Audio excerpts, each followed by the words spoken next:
जय महाराष्ट्र. तुमच्या माध्यमातून सर्वप्रथम मोहोळच्या सर्व सुज्ञ नागरिक आणि मतदारांना मी या ठिकाणी अभिवादन करतो, वंदन करतो. मोहोळ नगर परिषदची सार्वत्रिक निवडणूक जी वास्तविक आता 2021लाच व्हायला पाहिजे, ती प्रदीर्घ कालावधीनंतर आणि प्रतीक्षेनंतर आज 2025ला अखेरीला जाहीर झालेली आहे. आज सर्वच पक्ष निवडणुकीच्या माध्यमातून मोहोळ शहरवासियांच्या मतदारांच्या समोर जात आहेत. अनेक पक्षाचे प्रत्येक प्रभागातले उमेदवार, नगराध्यक्षपदाचे उमेदवार आणि प्रत्येक पक्षाचे प्रमुख नेते मंडळी मतदारांच्या समोर जात आहेत, जे त्याचं विजन मांडत आहेत. आम्ही देखील या मोहोळ शहराच्या नागरिकांच्या मतदाराच्या समोर जात असताना आमच्या शिवसेना उद्धव बाळासाहेब ठाकरे पक्षाचे जे विजन आहे किंवा उमेदवार आम्ही नगरसेवक पदाचे आणि नगराध्यक्ष पदाचे घेऊन जातोय. त्यात नगराध्यक्ष पदाचे उमेदवार आमच्या उज्ज्वलाताई अमर कांबळे आणि सर्व प्रभागातील सर्व नगरसेवक, त्याचबरोबर 7 नंबर प्रभागातली मी स्वतः नगरसेवक पदाचा उमेदवार मी रोहित उर्फ महेश सुभाषराव देशमुख आणि माझ्या सोबतीनं राजश्री महादेव इंगळे अशा आम्ही सर्व शिवसेना उद्धव बाळासाहेब ठाकरे पक्षाचे उमेदवार आम्ही मतदारांसमोर जातोय. आमचं नेतृत्व आमचे ज्येष्ठ नेते आदरणीय दीपक मेंबर गायकवाड आणि जिल्हाप्रमुख गणेशदादा वानकर यांच्या मार्गदर्शनाखाली, यांच्या नेतृत्वाखाली आम्ही परत एकदा मोहोळ शहरातल्या जनतेला आवाहन करतोय की गेल्या अनेक वर्षापासूनचा ढिसाळ कारभार जो या नगर परिषदेच्या माध्यमातून होतोय, झालाय, भकासपणा या मोहोळ शहराला आलेला आहे, घाणीचं साम्राज्य या मोहोळ शहरात झालेलं आहे. अनेक मूलभूत सुविधापासून मोहोळ शहर आणि जनता ही दूर राहिलेली आहे. तर त्या सगळ्या गोष्टींचा आता शेवट करण्याच्या उद्देशानं आणि मोहोळला सुजलाम सुफलाम करून या महाराष्ट्रात अतिशय अग्रेसर आणि अत्याधुनिक शहर असं मोहोळ शहर बनवण्यासाठी आम्ही आमच्या पक्षाच्या वतीनं कार्यरत राहतोय. तुम्ही पाहताय की मोहोळ शहरात गेल्या वेळेस जी निवडणूक झाली त्यावेळेस पण मोहोळ शहरातल्या नागरिकांनी शिवसेनेवर प्रचंड विश्वास ठेवला होता आणि आमचे उमेदवार काही थोड्या मताधिक्यानं पराभूत झाले. परंतु सगळ्यात जास्त मतदान हे आमच्या उमेदवारांना मिळालं, म्हणजे आमच्या पक्षाला मिळालं होतं. त्यात आदरणीय दीपक मेंबर यांचं नेतृत्व, त्यांची रणनीती ही महत्त्वाची होती. त्याचबरोबर आम्ही गेल्या वेळेस देखील चांगले उमेदवार जनतेसमोर मांडले होतो. थोडक्यात आम्हाला अपयश आलं. परंतु मागच्या वेळेस आम्हाला जे काही विजन आम्ही मांडलं होतं ते विजन आमची सत्ता न आल्यामुळं आम्हाला पूर्ण करता आलं नाही.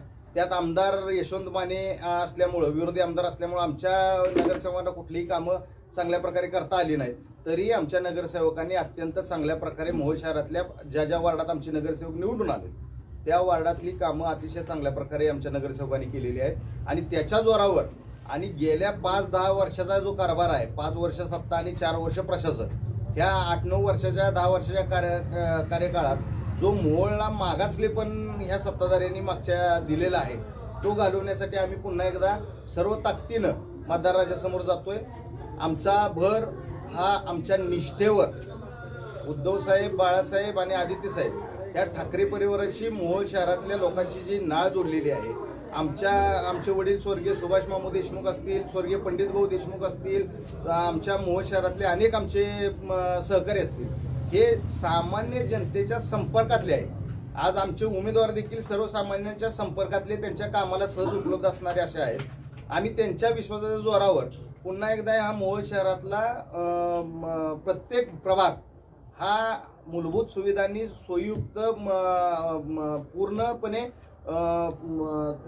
सक्षम असा आम्ही करण्याचा प्रयत्न करणार आहोत. ह्या मोहोळ शहरात तुम्हाला माहिती असेल 2002ला सीमाताई पाटील सरपंच झाल्यापासून 2002 ते 2007 हा कार्यकाळ मोहोळ शहराचा सगळ्यात सुवर्ण कार्यकाळ होता. मोहोळ शहरात उद्यान, सीमाताईच्या नेतृत्वाखाली उद्यान अतिशय चांगलं तयार झालं होतं. लहान मुलांसाठी ते अतिशय गरजेचं होतं, ते आज झालेलं आहे. आज ते बंद पडलेलं आहे. त्यानंतर सार्वजनिक शौचालयाच्या कुठल्याही सुविधा या मोहोळ शहरातल्या पहिल्या सत्ताधाऱ्यांनी ठेवलेल्या नाहीत. त्यानंतर उद्योग व्यवसायासाठी ज्या वेळेस मोहोळ शहराच्या व्यापाऱ्यांवर कुठला वाईट प्रसंग आला तर ते सत्ताधिकारी कधीही मोहोळ शहराच्या नागरिकांसाठी रस्त्यावर उतरलेलं नाही.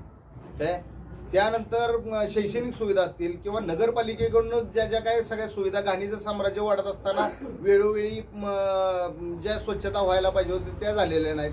अनेक प्रकारची साधनं, वाहनं तिथं नगर परिषदेनं खरेदी केलेली आहेत, परंतु ती धूळ खात पडलेली आहे.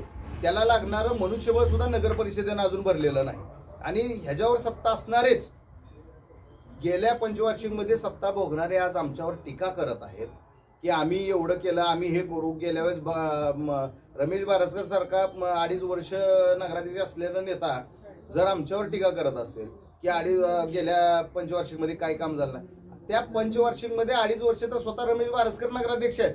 त्यांनी कुठल्या प्रकारची कामं केली? आज तुम्ही इथं पत्रकार परिषद चालू असताना तुम्ही जाताना या बुधवार पेठचा रस्ता बघा. रमेश बारसकरांनी डीपी त्रिपाठीचा निधी आणून तो रस्ता केला असं माझ्या माहितीप्रमाणे.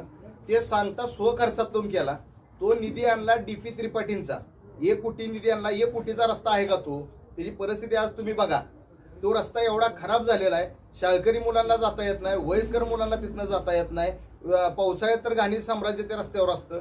म्हणजे अशी अनेक चुकीची कामं त्या सत्ताधाऱ्यांनी केलेली आहेत आणि तेच परत 2 पार्टीत विभागून परत मतदारांसमोर येतात की ह्यांनी काय केलं नाही, त्यांनी काय केलं नाही. तसा म्हणण्याचा अधिकार जर नैसर्गिकरित्या कोणाला असेल तर ते आम्हाला आहे, कारण आम्ही 5 वर्ष विरोधात होतो. विरोधात असताना आमच्या नगरसेवकांनी वेळोवेळी आवाज उठवलेला आहे, परंतु आमदार त्यांचा होता, सत्ता त्यांची होती, मुख्यमंत्री त्यांचे होते, त्यामुळे त्यांनी आमचा विरोधकांचा आवाज कधीही चालू दिलेला नाही. त्यामुळे आज मी जनतेला एक विनंती करतोय की आमचं विजन मोहोळ शहराला कायम विकासाच्या प्रगतीच्या मार्गावर नेण्याचं आहे. अनेक गोष्टी आमच्या वचननाम्यात आम्ही तुम्हाला जाहीर करू, परंतु एक शब्द देतो की मोहोळ शहर गेल्या 10 वर्षात जे हाल शहरानं भोगलेले आहेत ते पुढच्या 50 वर्षात मोहोळ शहराला कधीही दिसू देणार नाही जर आमची या नगरपालिकेवर सत्ता आली तरी.